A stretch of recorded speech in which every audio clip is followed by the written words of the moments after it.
Oh, you guys got a front page view of that one. What would you do with a brain if you had one?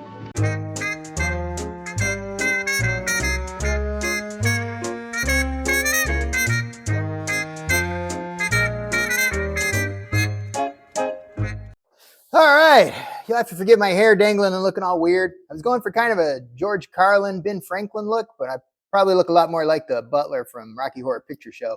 So anyway, one of the things I didn't discuss with you guys is how we came up with the dimensions to build this rear diff, where to locate the bars or the ladder bar mounts, where to locate our coilover mounts, and where to put our ends. So let me show you real quick how we got there in case you're doing something the same. All right, so what I did was, if you remember back, when we first started this project, I decided to base the project around the rear tires. So I set the bed up on the floor, got it at the right height I wanted, cut out the bed, and we put the tires in it. And then I moved them around different places in the wheel openings until they were sitting as far in the truck as I wanted, as far out as I wanted, and located front to back, all of that. Once I had the tires exactly where I thought they looked best, we measured it. And how we measure it is we need to know the distance between this surface here, which is where the wheel mounts onto the vehicle, and the same place on the other tire and rim. And so by doing that, I ended up with this measurement, which is 35 5/8. So now that we know the total width from mounting surface to mounting surface, that gives us the information we need in order to know how wide to make our differential. I'm building the frame exactly 20 inches wide center to center, which makes it 22 inches wide outside to outside and 18 inches wide on the inside of the frame. Knowing that, I wanted to center the ladder bars under the frame rail so that the front, when I attach it, will be pushing evenly on the frame rails. Those two bolts are kind of all that's holding this thing into the car.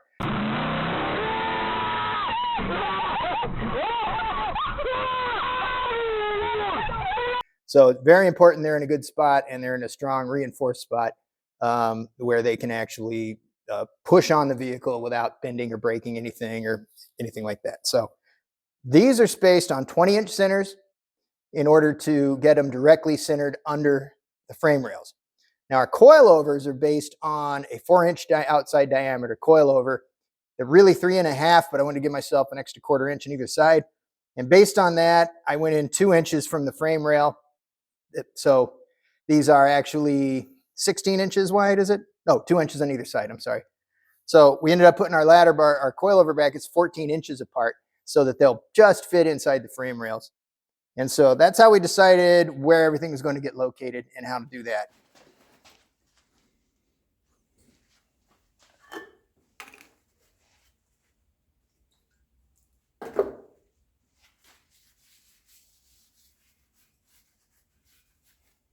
You know, something I didn't do is I didn't put the fixture in and see if these tubes are even straight now. I mean, just because it's new doesn't mean somebody didn't drop it or run over it with a truck or something before I got it.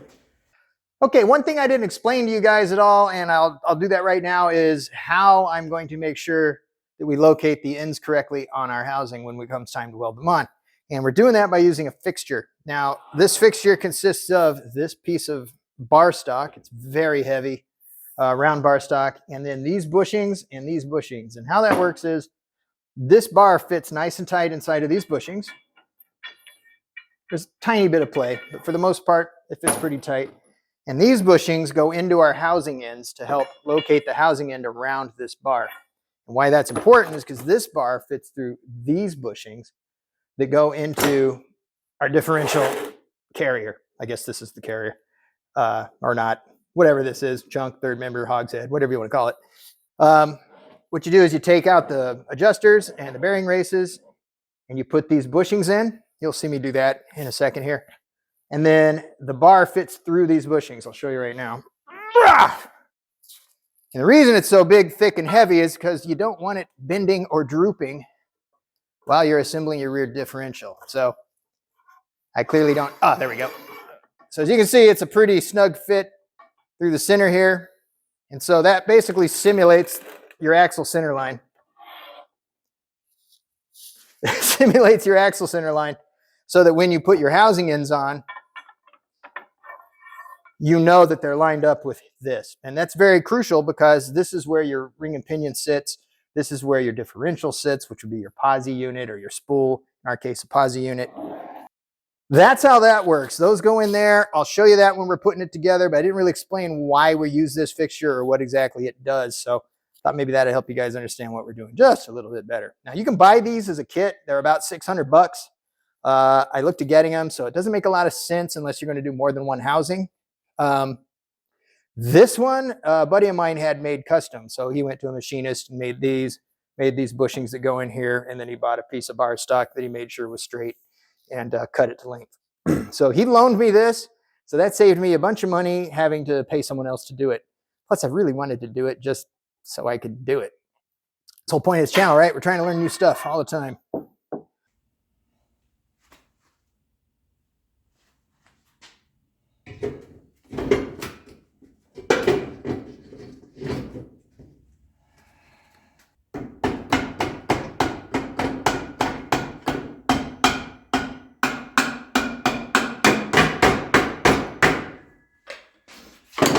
I feel like I need to put a little gap in there for the gasket. I'll do that later. I just want to make sure it's not like a mile and a half off. So, let's just do this. Hopefully, I can do this without moving the camera. There we go.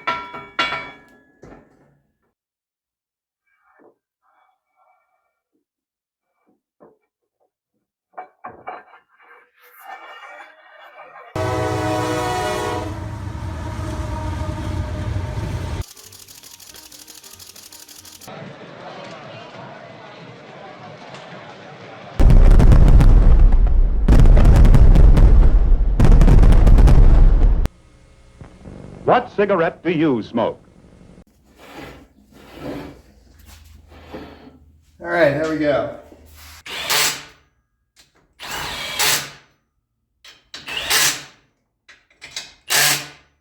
I think we're finally ready to start welding these things on. We've got it locked into the fixture in a few points. I've got it sitting on the fixture here, so it can't move that way. And then I've got this braced because wherever we weld is going to want to shrink like this. So that's going to want to pull this up and by extension possibly push that down. So this should hold that in place. We've got it kind of offset about half the distance on this bracket right next to it. And then out here we've got these plates welded on to hold everything from doing this. And hopefully it works. We stacked up two pieces of 2x3 16 gauge tubing. No, not 16, 11 gauge? Little thin. It's like a little less than 120 wall. So I stacked two of them together to hopefully make it a little bit stronger, and I welded these braces all the way across, and these I tacked on either side because they've got a 90 in them to strengthen them up. So I think we have enough of a hold on this thing to keep it from going anywhere, and I went ahead and bolted this down and torqued it in place in case doing that actually changes the shape of anything in here. And hopefully that will brace all of this because there's just a big opening here in the center. So, and I've got the ends on here for the fixture. These are the ends that fit into these housing ends. These bushings here fit in there and they represent the bearing. But more importantly, they line up this to this bar. So got those there. We took some measurement, or we took some video of them to see what they look like as far as the gap around the edges, how even they are all the way around, so that after I weld this, I can see easily if it moved or not. So I guess let's get to welding, huh?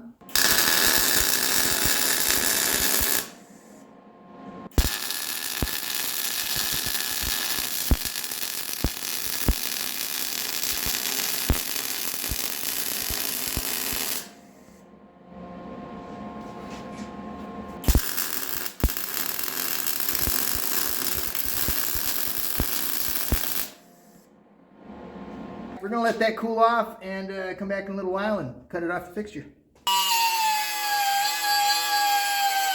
Since my mouth tastes like metal, I guess I'll put on a face shield here.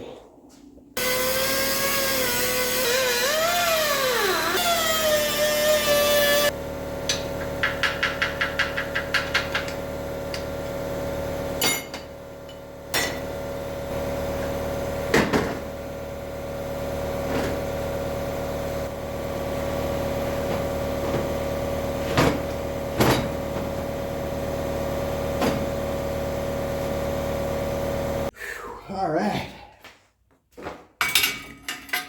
right, so I put those tacks in a hard spot to get to, but we'll get her out of there.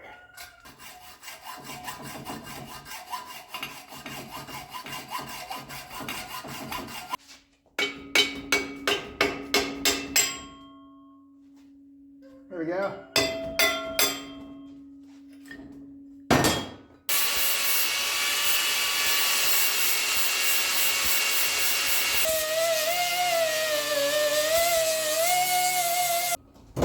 We still gotta put these on next. Like so. All right, so I'm gonna have to fill these up, run a bead over this, and then grind that back down. That's where there's a tack weld I cut off. And there's a couple more like that we're gonna have to deal with. There's one, that little one there. And I think,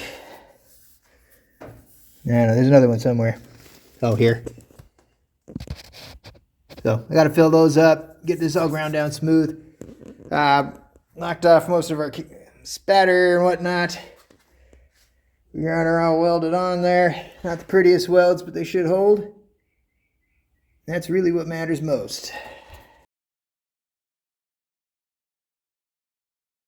All right, so settled on a mounting distance of 14 inches from the center of each rear coilover to the center of the other rear coilover. So 14 inches across total. So that's going to put us somewhere in this range, which is why I've sanded this, sanded the rust off here so we can weld to it.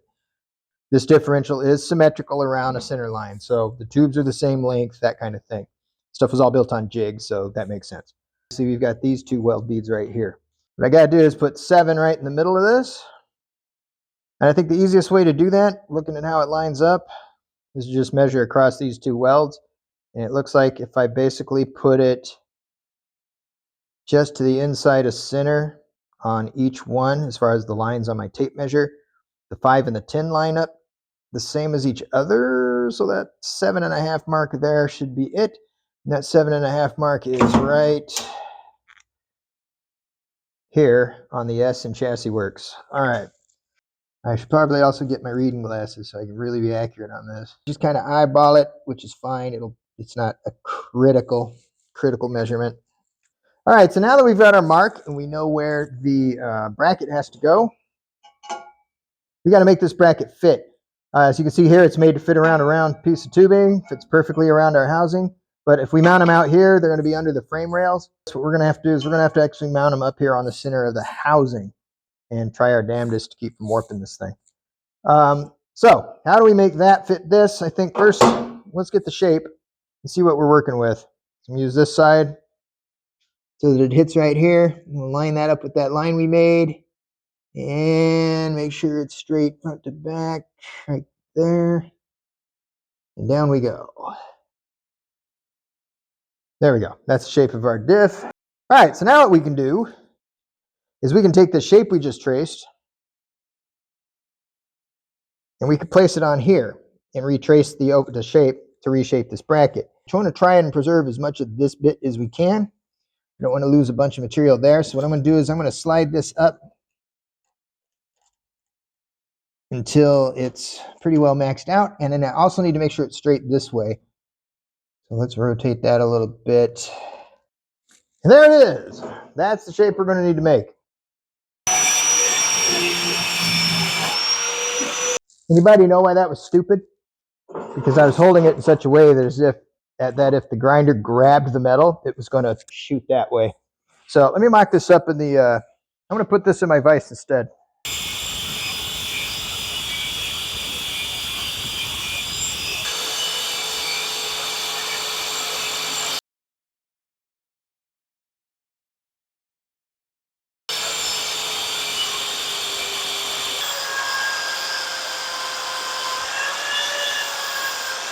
All right, so that's what they look like modified. I got the modified one sitting in front of the stock one. Those are prefabricated. I got them from, let's see what the bag says. It's QA1. You guys want that same mount?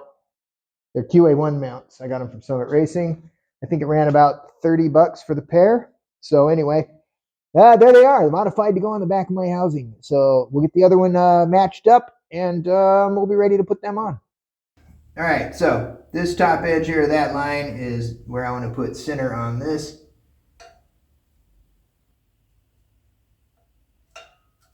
All right.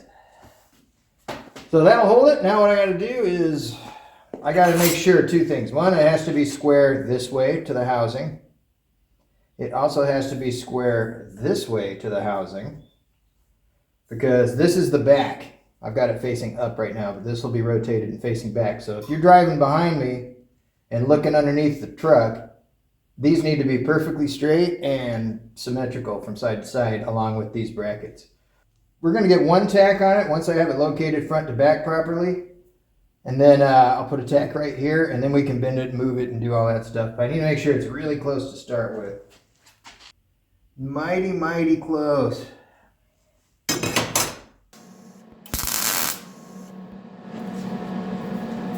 Somehow we got our dead nuts. Another thing is this is going to be somewhat hidden when you're looking from the back because there will be a coilover shock sitting right in front of it. So as long as the shock's straight, this doesn't have to be exactly perfect, but why not make it perfect while we're in the process of building it? No point in building it crooked at all. The few minutes it'll save isn't going to amount to much in the long run. I'd rather have it look good. Easy, turbo! All right.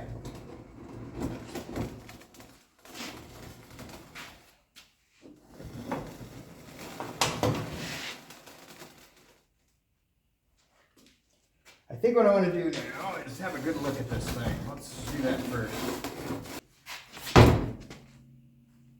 Okay. It is actually sitting on all four brackets. All right, let's go back here. I'm going to walk about 10, 15 feet away and have a look at her. Make sure everything looks straight. It really does, actually. Never done checking. That's good. Maybe this one was in here or something.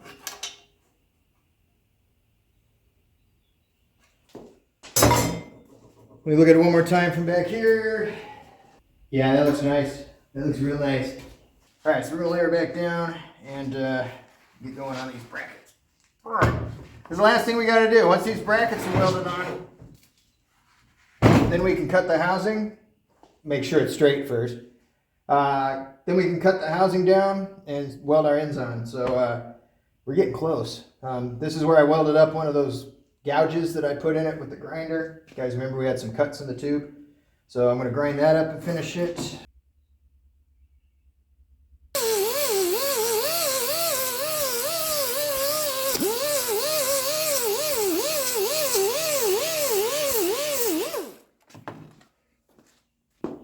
I'm going to get one more straight edge across here, make sure that looks okay. Although when it was sitting on this flat plate with all four of these touching, it looked like everything was touching like it's on a perfect plane. So I think we're all right.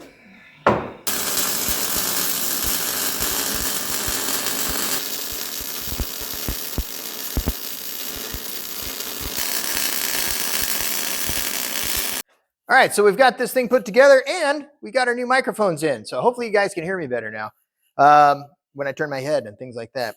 So all our brackets are welded on, everything's cooled off. We're ready now to go ahead and move on to the next phase of building this rear differential, which is to cut it down and put the ends on it. And we're going to locate that and make sure we do it straight using a file folder thingy. I guess this would actually be a customizable folder, whatever. It's a plastic folder. So it looks like this one's going to be a three-parter. In the next one, we'll finish this thing up. We'll get these ends on there. You guys will get to see how we figured that out. I'll go over how we came up with the measurement. I already told you how we came up with our total wheel mounting width, but we have to deduct a few things in order to get the correct width for these ends. So we'll go over that in the next one. And another thing I didn't talk to you guys about is the rear differential that we're using. This is based on a Ford 9-inch, but this is a custom fabricated aftermarket piece. These things normally go $700-800 for these rear diffs. I was able to find this one. It wasn't used, but it was pre-owned for $200. So I scooped that up in a heartbeat. And the reason why I want to use one of these fabricated rear diffs, even though it's not technically period correct for the 1980s, because I don't think these fabricated diffs really came out until the 2010s. I don't know that for sure, but I do know they weren't around in 1989 when this truck was. So it's a little wrong for a period correct Pro Street build, but we're not really sticking to it that tightly. Basically, I wanted this because this is infinitely upgradable. It's a very strong rear differential. It's made out of thicker materials. I believe this is 3/16. No, that's actually looks like 1/4 inch. I can measure it, but it doesn't matter. It's way thicker than stock. So it's made out of several plates. It's made on a fixture. These are 1/4 inch wall tubes that are on here. And this thing has a reinforcement plate here that's plug welded on both sides. It's got reinforcement plate all through here that's welded to the whole differential as well as to the inside of the tubes. I'll get some close-ups for you guys and stick them in there.